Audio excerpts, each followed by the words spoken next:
जयसिंगपुरातील विठ्ठल रखुमाई मंदिरात आषाढी एकादशी उत्साहात सुमारे 3000 भाविकांनी घेतले विठुरायाच्या दर्शनाचा लाभ।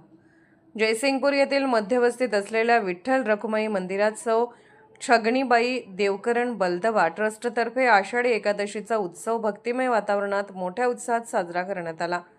पहाटेपासून मंदिरात भाविकांची मोठी गर्दी झाली होती। दिवसभर दर्शनासाठी रांगा लागल्या असून सुमारे 3000 भाविकांनी श्री विठ्ठल रखुमाईचे दर्शन घेत आषाढी एकादशीचा लाभ घेतला।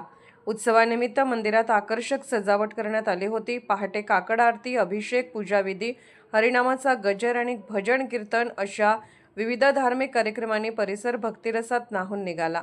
दर्शनासाठी आलेल्या भाविकांसाठी ट्रस्टतर्फे आवश्यक सुविधा उपलब्ध करून देण्यात आल्या होत्या। उत्सवाच्या यशस्वी आयोजनासाठी सौ छगणीबाई देवकरण बलदवा ट्रस्टचे पदाधिकारी, विश्वस्त आणि स्वयंसेवकांनी परिश्रम घेतले। Bureau report SR News 24 Jaysingpur.